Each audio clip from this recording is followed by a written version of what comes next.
If your home is your castle, then the master bath must be the throne room, right? Okay, maybe not. This week on Today's Homeowner, we're giving this master bathroom a royal renovation that you just have to see.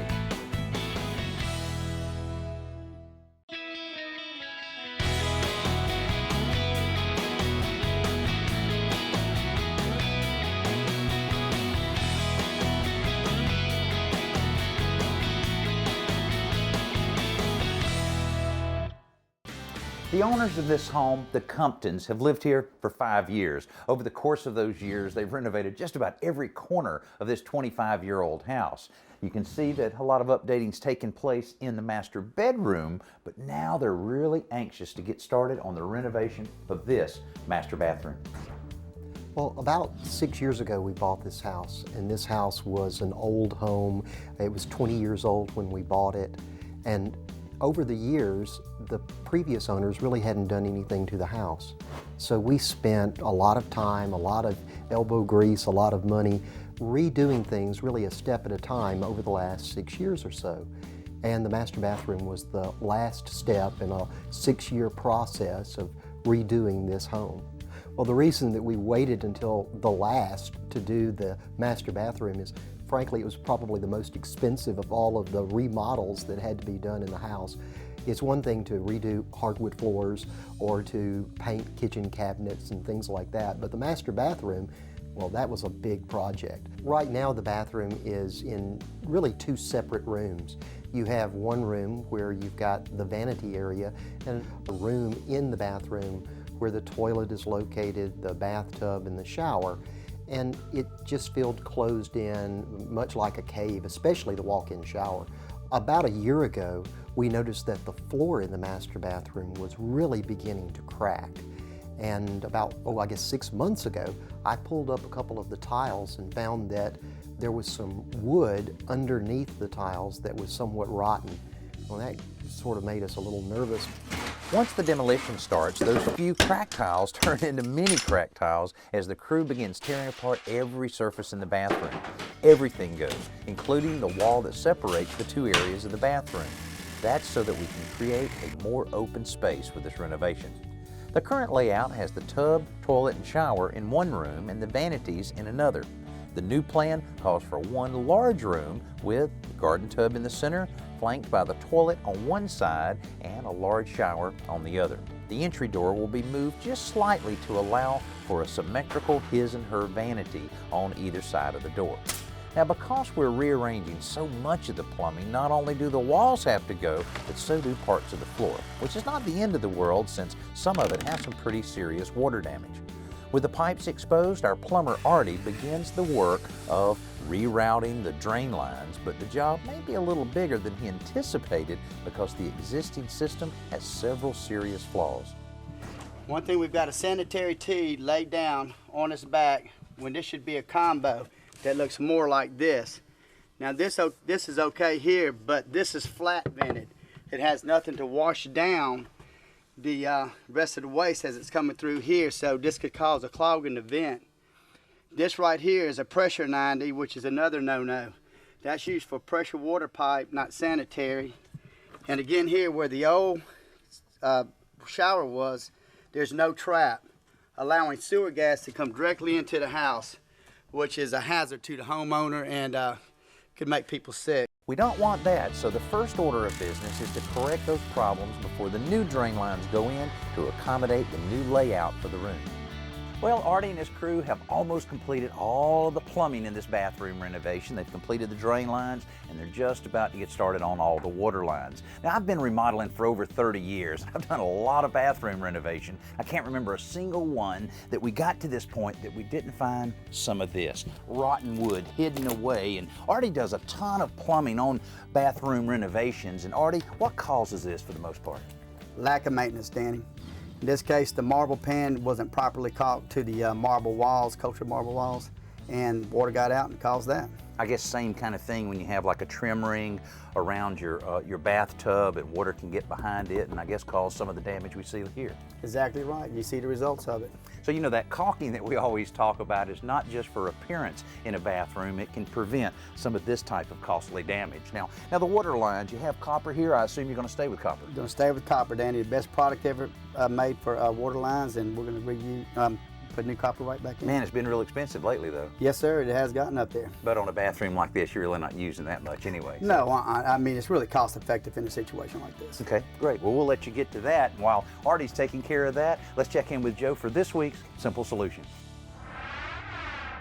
Whenever you're installing new interior room trim, it's much better to do the painting, or in this case the staining and varnishing, outside in a garage or workshop so you can control the mess and not get the finish all over the floor and the walls.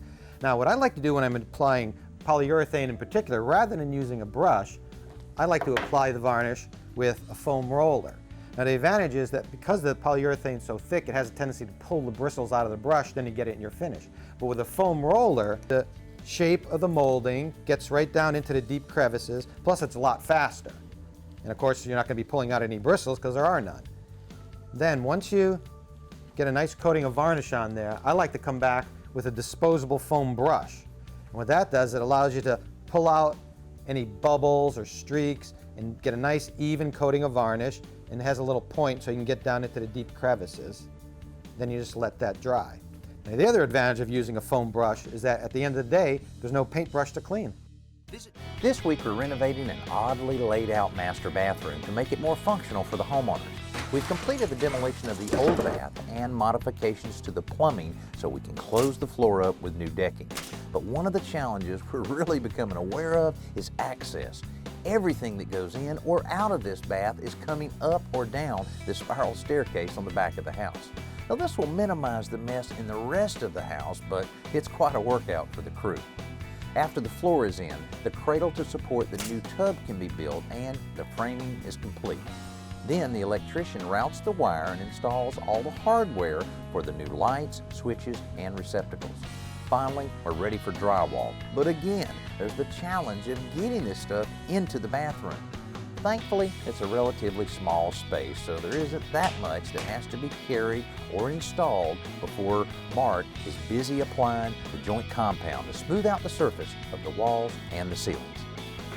Boy, this is looking great. It's always encouraging when you get to this point in a bathroom renovation where the drywall has been installed and the finishing is almost complete. For the contractor, it means progress is being made, and we've only been on this renovation for just 2 weeks, so things are moving along fairly nicely. Now, for the homeowner, it's very encouraging because they can get out in the space and really get an idea of how well all of those decisions they made in the design and layout of this bathroom is working out for them. Now, on this side, we have the toilet that's situated in the corner right under the window.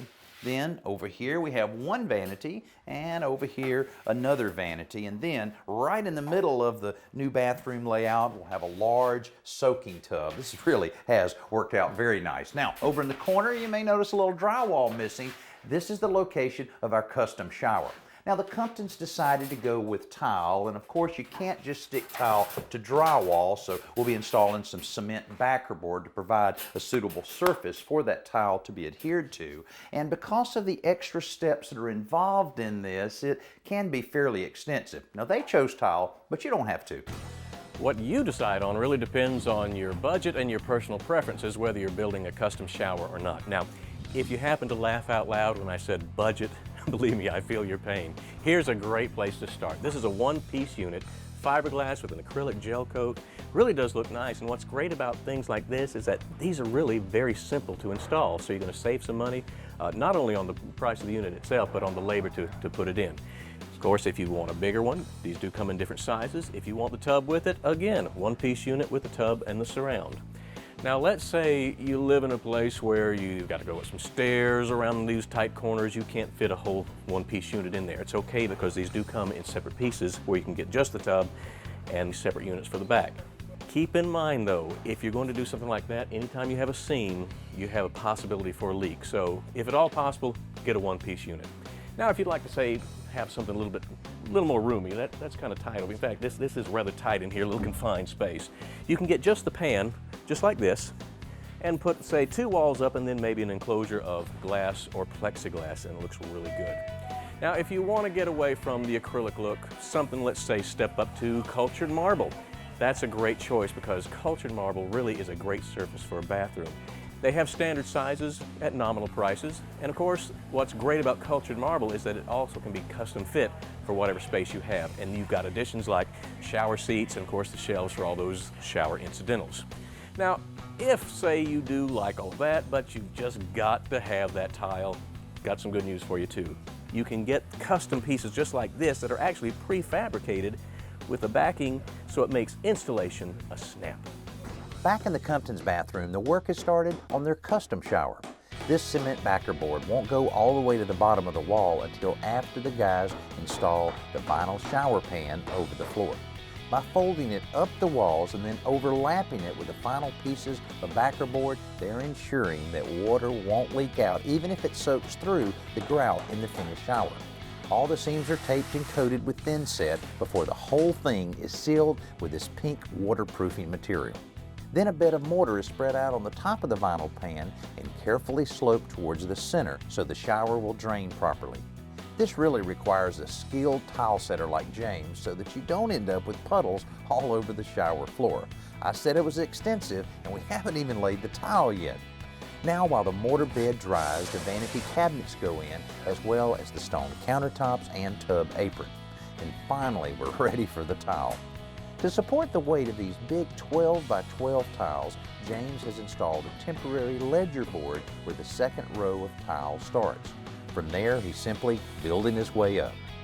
After the floor tiles are laid, the bottom row of wall tile is filled in and the bullnose pieces go in around the edges. Hey, while these guys wrap up all the odds and ends, Jody's going to show us this week's best new product. I've seen a lot of painting tools and techniques over the years because I've done more than my fair share of painting jobs. But I have to tell you this truthfully, I hate taping off the trim and the windows, but the part I really dread the most is touching up the walls or ceiling after removing the painter's tape. Well, I recently came across this new product. It's called Frog Tape, and it comes in its own little container, and it's pretty impressive. Frog Tape is coated with what they call paint block technology, which is a really thin layer of super absorbent material that reacts instantly with latex paint. It soaks up water much like a diaper would to prevent paint from seeping underneath the tape. As the tape absorbs the water from the paint, the edge of the tape expands just enough to form a break in the sheet of paint before it dries. Paint doesn't seep underneath it or bleed through this stuff, and once you peel it off, it doesn't pull off the paint either. You're left with a clean line.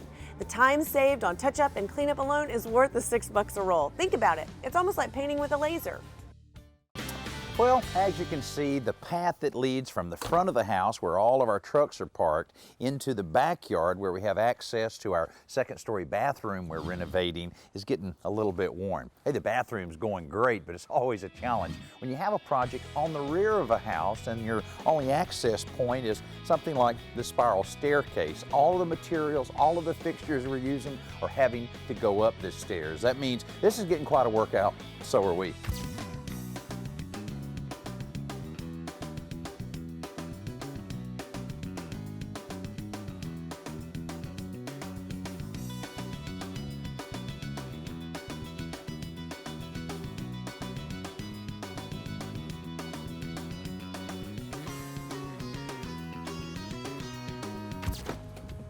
Earlier this morning, Susan, the homeowner, dropped by just to see how everything was coming together, and I think she didn't believe that we'd be finished here in just a couple days. The reason for that is the chaos. There's so many little pieces that have yet to be put together, and that's so often the case when you have a renovation project. The last few days can be very chaotic, and the reason is that you have a lot of different people that have very small tasks to complete.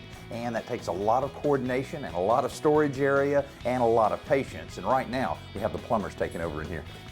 Hey guys, hope everything's going well for you in here. Doing good, Danny. Good, good. You know, one of the things about working in a small project like a bathroom, there's only so much room for so many people. Here we have 3 different plumbers working, putting in faucets, putting in the tub valve, finishing up the shower. You know, this is just part of wrapping up a project like this. Now, a few days ago, our job superintendent, Wiley, put together what we call the punch list or the finish up list. And on this is everything we need to do to complete this project. Now, this gives Wiley an opportunity to talk to the homeowner about some of the last few decisions that they have to make. And I'll tell you, on a project like this, you got to make a lot of decisions. These are the final ones to put everything in the finished column. Now, the things that they're also able to do because of the list is able to schedule everybody and then cross your fingers and hope that everybody gets in, gets out without additional damage or back orders and those kind of things that can plague a remodeling project. Well, we've got about half of the punch list done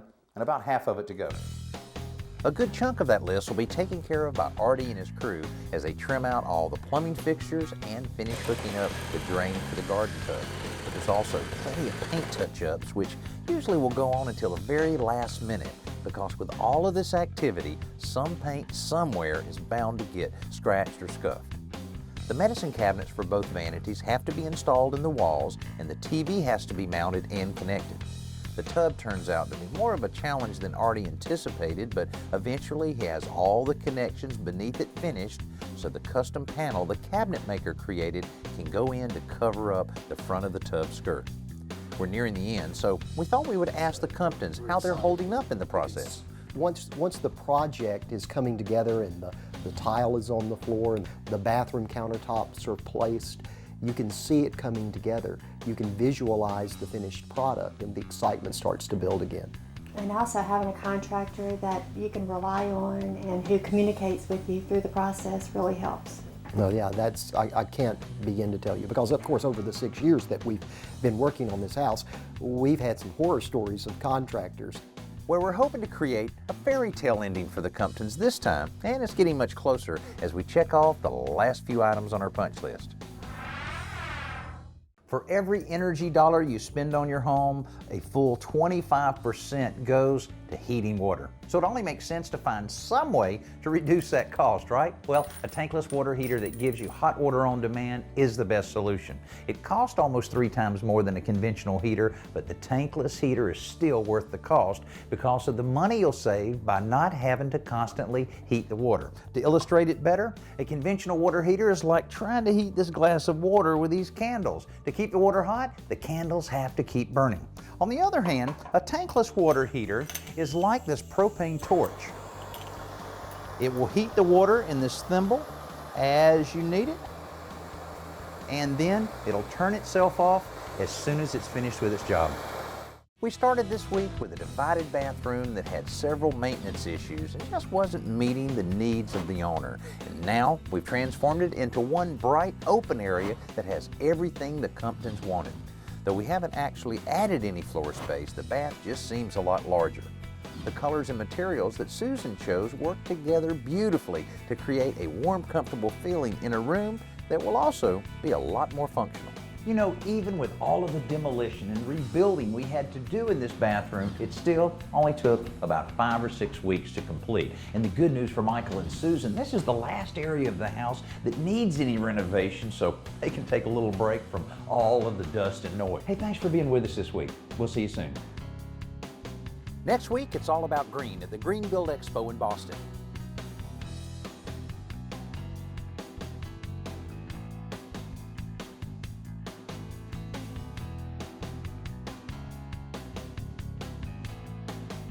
One time my friends, they said, you know, that old thing, address the ball.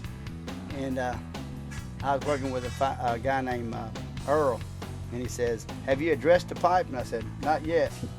Hello, pipe.